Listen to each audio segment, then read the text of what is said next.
Hello, everyone. It's so good to be with you this week in particular as we mark these sacred times of Holy Week and Passover. My name is Jessie Bazan. I'm serving as the acting director of the Benedict Institute this semester while Roger Narlock is on sabbatical, although he's here with us today.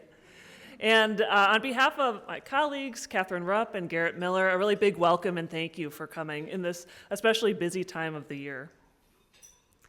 So we'll begin with an opening prayer. Let us pray. Merciful God, as we move through this holiest of weeks, grant us the openness to listen with the ears of our hearts to your Spirit at work in our communities. Help us to balance our work with prayer and contemplation, especially during these sacred days.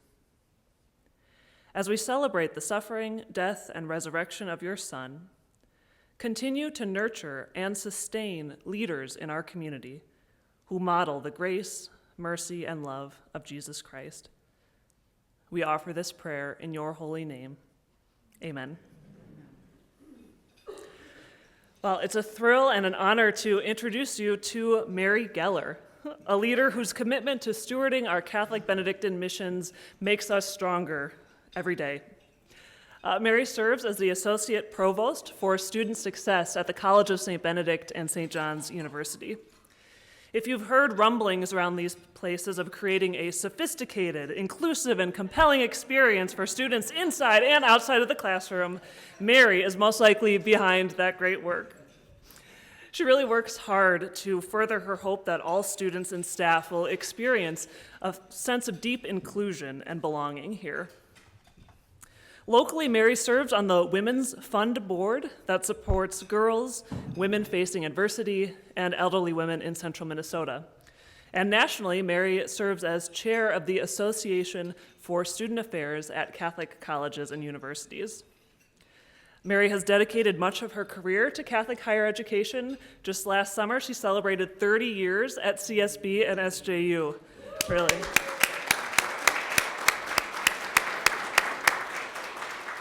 And 30 plus years in, she continues to be a fixture at student masses, sports games, performances, and more.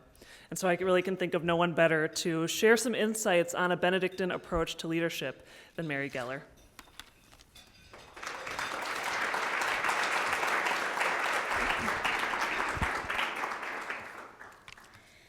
Good afternoon, everyone. It's an honor to be here today. This was hard for me. I present often, and I lead a national organization, so I speak to people a lot. But this is like talking to family. So I can kind of say whatever I want nationally and then just go back home. But I got to work with y'all tomorrow, so. A couple of things. I scripted myself today because as I was preparing today, all the people and all the stories and all the places that I have experienced over 30 years at St. John's and St. Ben's came flooding back, from Gar Kellum to Sister Brian to Brother Isaac to Father Cletus, so many. I don't even want to name one because I know I would leave somebody out. So I did script myself, so I just wanted to make sure that I was saying the things I wanted to share with you today.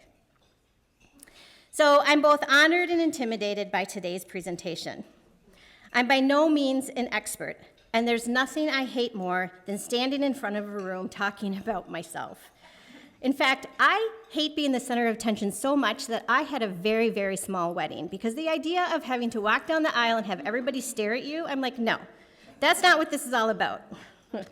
I dedicate this presentation to all of those who stay. That said, let's begin. A little bit about myself. This is my 30th year. Technically, I'm starting my 31st in July, but you know how HR counts, always a year behind. So they'll be celebrating my 30th at the whatever celebration in May, but it's really going on 31. I've loved working at CSB. Recently, my whole job changed when I added SJU to my portfolio 3 years ago. I've greatly enjoyed working at SJU, and it's been fascinating to see my work through an integrated lens while simultaneously attending to two campus cultures. Prior to coming to CSB, I studied at Bowling Green in Ohio, and I worked at the University of Toledo.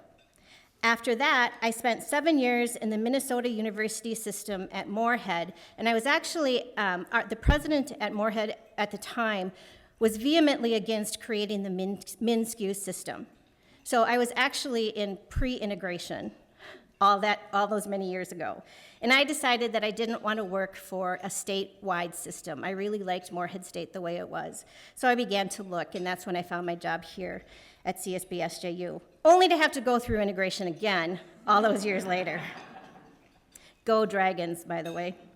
I say this to underscore that I've not always been at St. Ben St. John's, because when you've been here as long as I have, it's easy to assume that this is all I've ever known. And I am not a Benny.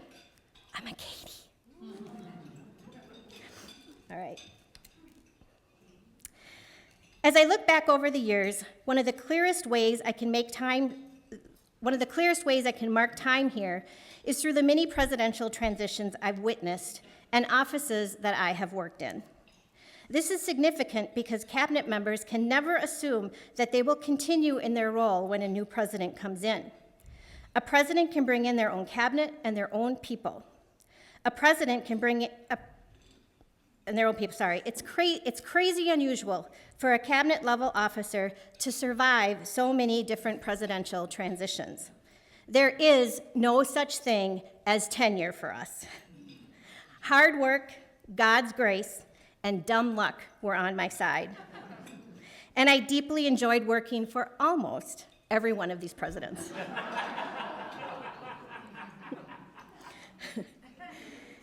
So, 7 offices, that's moving approximately every 4.28 years. Along the way, I've learned to hold space lightly, to not get too attached to titles, offices, or even spaces. It's all community space, and so bloom where you're planted. Here's a fun photo of my first staff meeting. That's me in the saddle shoes. While I've grown in many ways, one of the deepest sources of guidance has been the Rule of Benedict.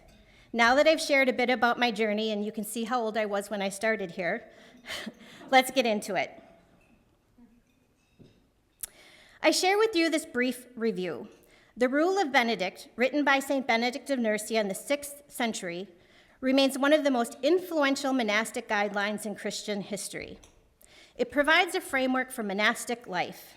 While originally intended for monastic communities, the principles of the Rule of Benedict offer valuable insights for contemporary society. So rather than cover everything today, I've chosen to focus on the parts of the rule that have truly shaped my leadership. Their leadership and authority, stability, community and hospitality, work and prayer, and obedience. Now, these are not the ones that people often quote: respect for persons, peace, stewardship. But these are the ones that I feel called to when I reflect on my leadership. So let's begin with one of the most impactful areas, what Benedict teaches us about leadership and authority. The prioress and the abbot, as the leader of the monastery, is expected to exercise authority with wisdom, patience, and humility. The rule warns against oppressive and/or authoritarian leadership, and instead encourages the prioress or the abbot to be a servant leader, emulating Christ's model of leadership. These principles remain highly relevant today, particularly in organizational leadership, where ethical and compassionate decision-making is essential. Ethics play a crucial role in the Rule of Benedict, particularly in fostering honesty, humility, and accountability. Monastics are called to practice self-discipline, to seek forgiveness, and to place the needs of others before their own. These values can guide leaders and institutions in making ethical choices, ensuring that integrity and justice prevail in the decision-making process. This is difficult to do when there are competing needs, different perspectives, and all kinds of pathways, and the burden rests squarely on your shoulders. Guidance, especially in the role of the prioress and abbot, is a spiritual, practical responsibility, and it emphasizes three things. Discernment. A good leader listens deeply before offering direction. Before offering what you think, ask what the other person thinks first, and then listen. Teach by example. St. Benedict stresses that leaders should embody the values they teach, guiding not only through instruction, but through the integrity of their own lives, as role modeling is critical to my own leadership. And supportive presence, and this one I really love. Rather than dominating, the Benedictine leader accompanies others on their journey, providing structure, wisdom, and encouragement. I don't know if it's practice or age, but I have learned that letting go of my ego allows me to truly accompany my team. Together, humility and guidance create a leadership style that is rooted in compassion, wisdom, and service, focused not on power or control, but on fostering the growth and the well-being of the community. So I want to tell you a quick story about Sister Brian Spain and my first day on campus. I started on July 11th in 1994. Again, you saw my staff picture.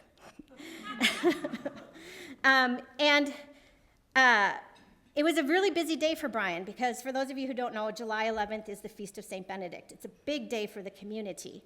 But somehow Sister Brian found some time in the early morning to greet me when I came into the office. And she said, did anybody here know Sister Brian? She was so she kind of had this like really soft voice, and she had this twinkle in her eye, and she's like, come here, come sit. And we sat on the Mary Commons wall, the infamous Mary Commons wall that Bennies have sat on for generations. And I'm like, okay. I'm like, are we gonna pray? Like, what's going on here? Sister Brian just sat there for a minute, not in a hurry. And I'm thinking, okay. And she says, show me your hands. And I'm like, no, she says, show me your hands. And so I went like this. And Brian says, those are God's hands. Remember, the work that you do here is for the greater glory of God. You're here to create God's kingdom on earth. Don't forget that that's your purpose. And that's how I began my journey at St. John's and St. Ben's. And that's what lives with me to this day. Now, I do have to digress and tell one more little story about Sister Brian in case you think that's just, isn't that just so beautiful, right? Well, one day it was snowing and we had to stop the buses and it was like 3 o'clock. And I was so excited because I'm like, oh my gosh, it's gonna be a Benny night and they're all gonna go out and make snowmans. And she looks at me and she's like, bullshit, Mary. The guys are gonna be over here with their toothbrushes. So that was Sister Brian. So it's not about me. It's about the work I do for the community, and ultimately, it's to create God's kingdom on earth. My success is rooted in your success. I lead so you can succeed and be fulfilled. All right. Of course, leadership doesn't exist in a vacuum. It happens in the messy, beautiful reality of community life. In the rule of Benedict, community and hospitality are not idealized as easy or perfect. For a leader, these values become even more essential when things get hard. Community, in a Benedictine sense, means choosing to stay committed to the people around you, even when it's uncomfortable. If you think the monastics get along all the time, if you've been here longer than a day,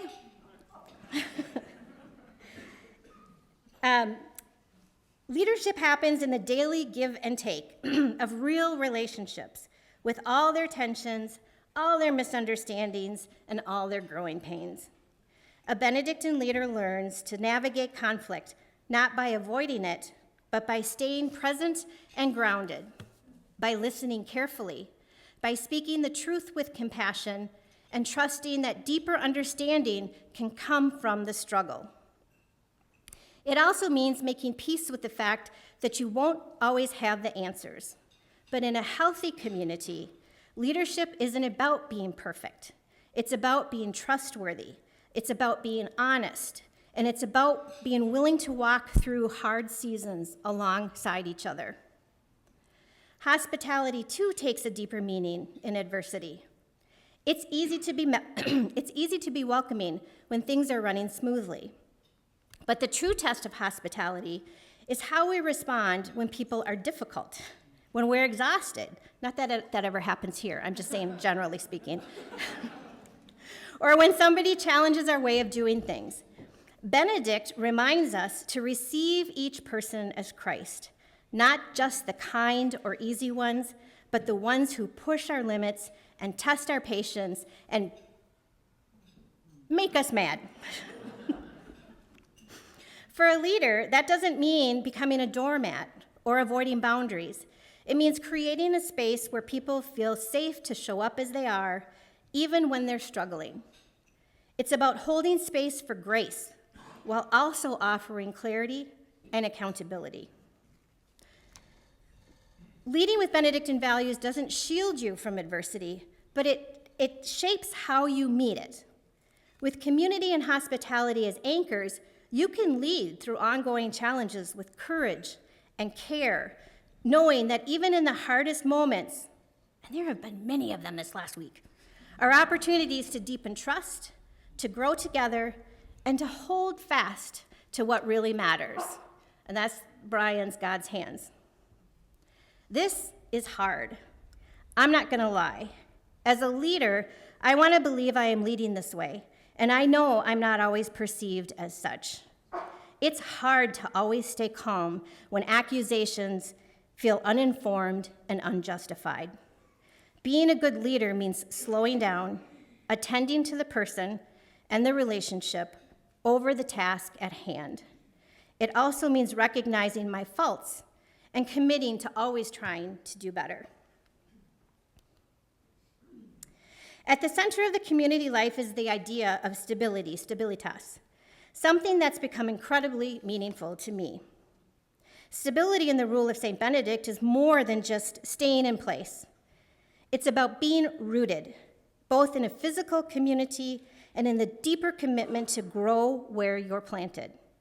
Benedict's stability carries a powerful, almost countercultural, well, definitely countercultural message in our fast-moving and constantly changing world. At its heart, stability invites a leader to be fully present, not just physically showing up, but truly investing in the people, the mission, and the daily rhythms of the community. It means choosing to stay engaged through the highs and the lows, the conflicts and the celebrations, the seasons of growth and the moments of uncertainty. That kind of presence builds trust. It says, I am not going anywhere. I am with you in this. There's a quiet strength in stability. It might not always appear impressive on the surface, but over time, it cultivates depth, wisdom, and resilience. A stable leader becomes like a steady anchor, grounded, dependable, and deeply attuned to the needs of the community. They don't chase every trend or flee at the first sign of discomfort. Instead, they listen, they reflect, and they respond with grace and discernment. In the Benedictine tradition, stability is not about stagnation. It's about a faithful commitment to transformation from within. For leaders, it means staying rooted in purpose, devoted to relationships, and open to being shaped by the opportunity to serve. It's a gentle but powerful reminder. Sometimes the most transformative leadership doesn't begin by moving forward. It begins by staying put, fully, wholeheartedly, and with love. I'll be honest, my profession doesn't always value that kind of stability. We're encouraged to want more, to move up, be a president, try something new. Who would want to be a president today? I'm just saying, I made a really good choice. Or you go to conferences, are you still there? The expectation is that you serve an institution for so long and you move on, or you're not growing professionally. That question has come up more than once. After I had children, my sister-in-law, who worked at Medtronic in the linguistics department, spent years trying to convince me to apply there and help with Spanish translations. She saw the evenings and weekends I poured into my work and believed I deserved better and more pay, which I concur, by the way. Other family members urged me to at least consider returning to campuses in the Twin Cities if I was going to stay in higher education, because I'm from the Twin Cities. And truthfully, there was a time I wasn't sure I wanted to stay.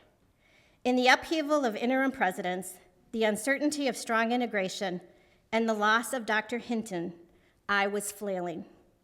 I didn't know if I had it in me to remain here any longer. I began to look elsewhere. For the first time in 25 years, I submitted a job application. Yeah, that was fun. Just one.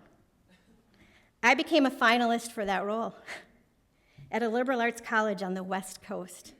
Who wouldn't want to go there? But it wasn't Catholic. It wasn't Benedictine. And it didn't carry the mission of CSB and SJU. My heart just wasn't in it. So I turned it down, and I stayed here. I knew I had to stay. I wanted to see what impact I could have in helping guide the institutions through strong integration. I believed I still had more to offer as a leader, and that I could grow not by leaving, but by changing in place. For better or for worse, I'm committed to these institutions. While I've spent most of my career here, I'm not the same leader I was 5, 10, or 20 years ago. I'm here by choice, not because I lack other options. I am here with intention. I believe I'm called by name to live out my vocation in this place. Another rhythm that's grounded me in my leadership is the balance between work and prayer. Or as Brother Isaac used to always tell me, ora et labora, et labora, et labora, et labora. That's the theme in student development. There's something deeply grounding about having a rhythm or routine, one that lets you move between doing and being, action and reflection. As a leader, this rhythm keeps me from burning out or getting swept away by constant busyness. It's important to pause, to listen, to reconnect with purpose before diving back into work. That steady rhythm doesn't just sustain you, it shapes how you show up for others. When I don't have that steady rhythm, or in particular, that still time to think and process, it affects the way I lead. I become frazzled and overwhelmed with the number of problems that I need to solve. I get a headache. I have to remind myself that I need to find those moments of stillness in an otherwise very busy day. The monastic's daily routine of work and prayer serves as a constant reminder for us to find that balance.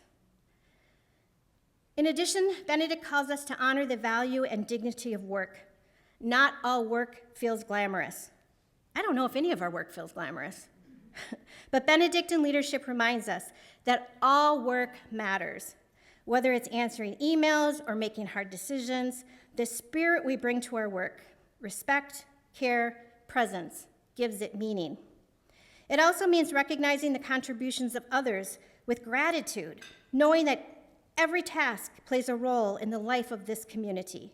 From James and Jenna, who keep my offices clean and ready for me to work, to those who feed me in the Goretzky or the Reef, to the grounds crew who keep our sidewalks clean and parking lots clear in the winter, to those of us in leadership, it all matters. We all matter to the operational enterprise of CSB and SJU, and we are called to treat each other as such.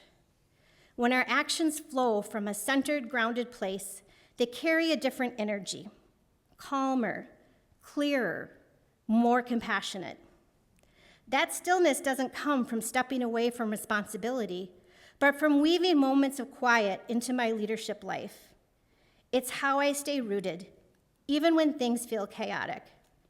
For monastics, they've built this into their daily prayer schedule.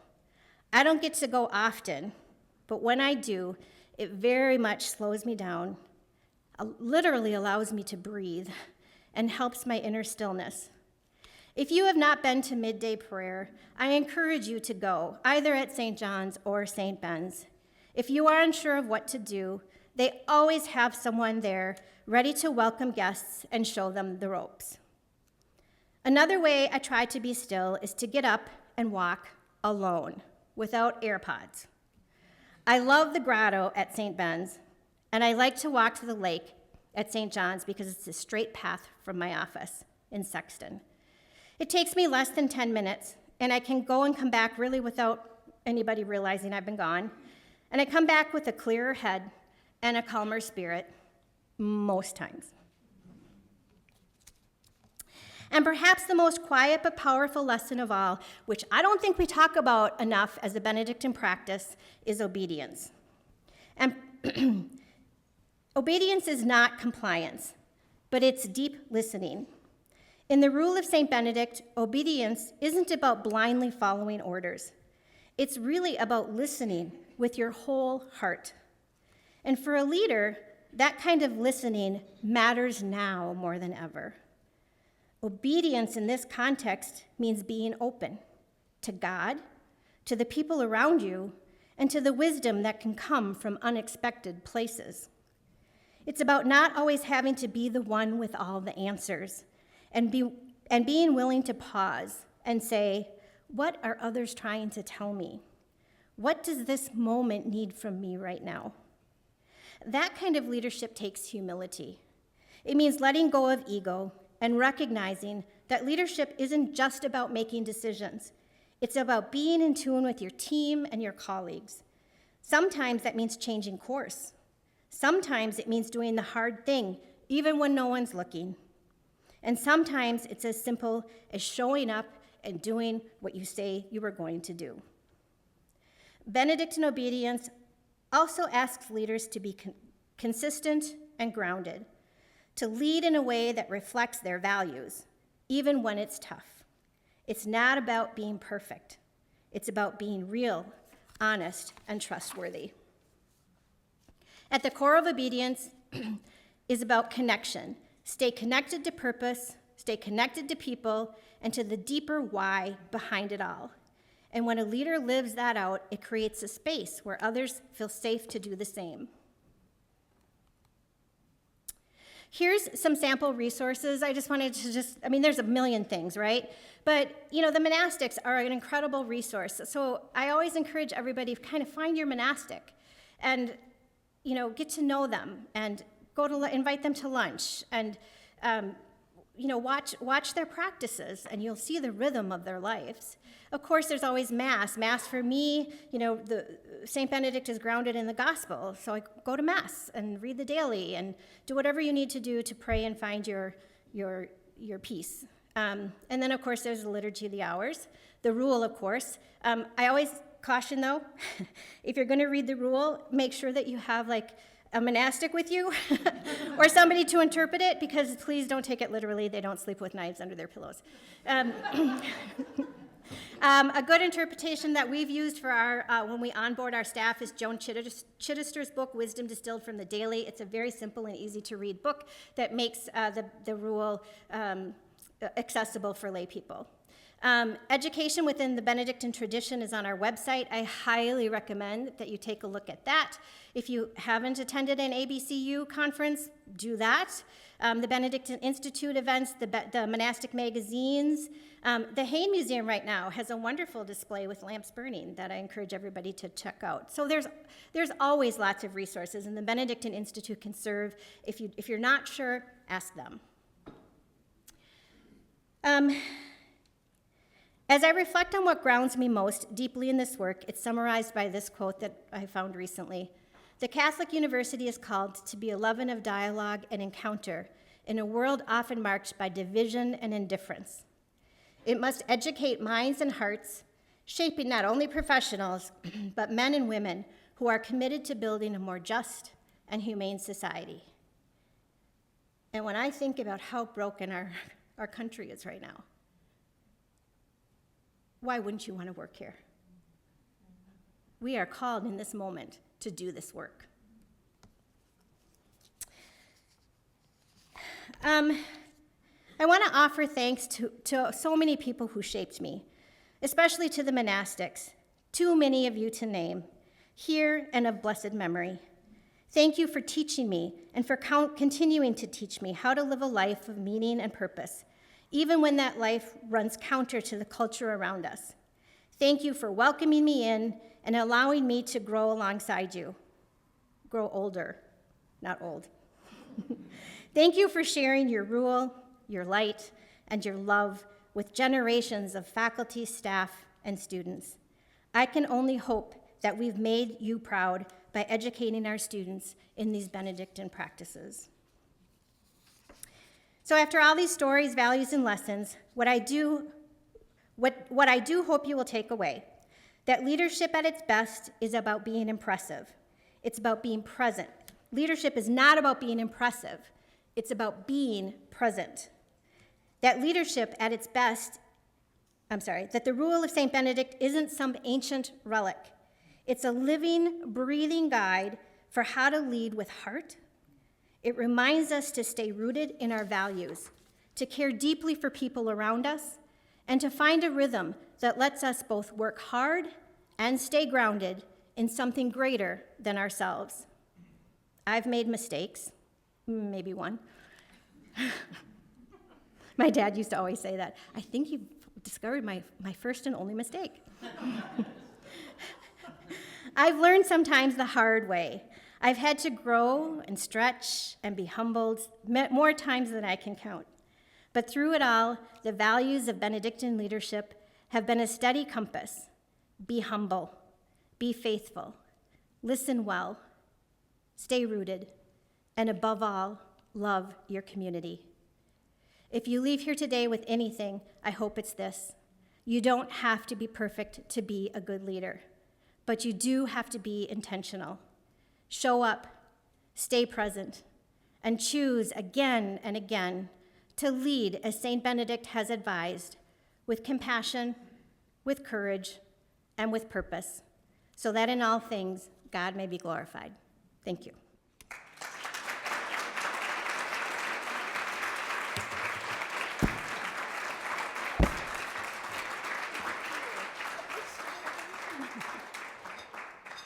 Wow. Thank you, Mary. I'm just in awe, and I'm so glad that we have this recorded, and I'm glad that some of our friends from HR are here, and I would encourage you to really be sharing this talk with new employees, people on your team. What a wonderful grounding in Benedictine leadership. We do have a couple minutes if you're open to fielding any questions, Mary. I wonder if there are things people would like to ask Mary about. 30 years of insights, there was a lot of rich wisdom there. What are a couple questions you might have for Mary?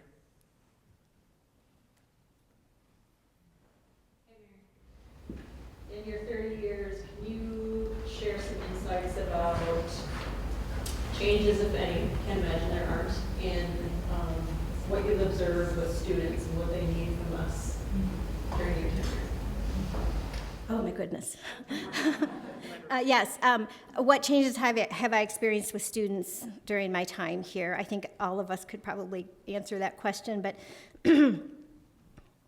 every 4 years they change, right? It's a whole new generation. I think students have higher support needs now than they did previously. I don't want to say they're less resilient, but I think they face some real challenges. We're spending more time with students to help them problem solve and to support them in the decisions that they make than we have before. We've seen a change in engagement. Engagement is really different. It used to be, in the historical thing here is everybody kind of goes to the mob events like, Pine Stock and whatever. But students, that's not their preference anymore. They can, what's the word I'm looking for? They can refine all of their choices with music, with what they watch, and that's what they want to do with the events and things that they get involved in. They want it to be more personalized toward their own interests. so we see engagement is very different. One of the things that's consistent is we've always had really bright, kind, caring students.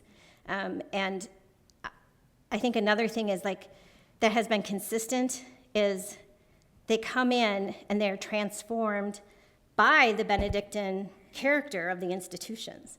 And I think that's why the Johnny Benny alum network is so strong, is because we do such a good job of grounding them in a sense of place and really promulgating the Benedictine practices in their lives.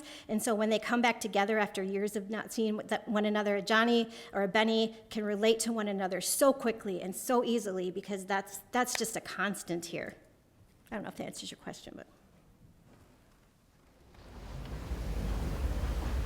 There's maybe one or two more questions, if you've got them.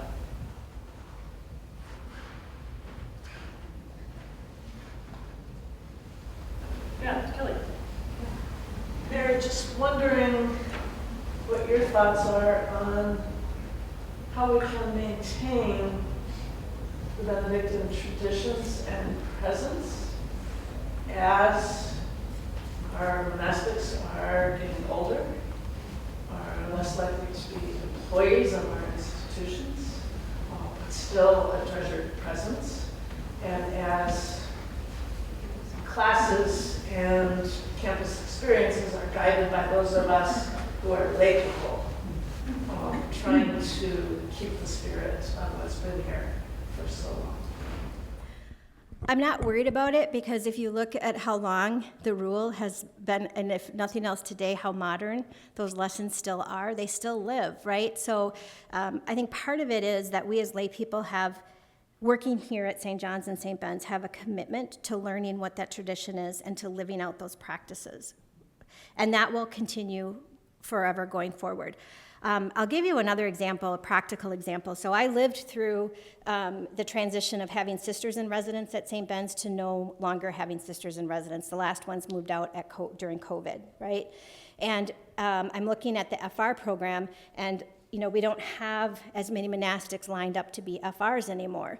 So back to what I talked about today, that means what kind of intentionality do we want to bring to our conversations, what really matters, and how can we meet those needs in this current time? Because if we don't change in place, it's not going to work, right? Or it will happen despite us, right? So I have seen a lot of change, but that monastic, that Benedictine commitment has not changed. Well, another round of applause.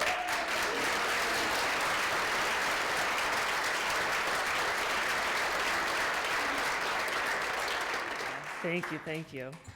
So we're coming to the end of our program here at the Benedictine Institute. This was our last Lunch and Learn of the year. We have another building community, not this Friday, but the following Friday, the 25th, in the Great Hall. Then there'll be one more over at St. Ben's after that, and a final one back here. So coming to the end, blessings on all of you, your time this week in particular, and thank you so much for all that you do for our students. Take care.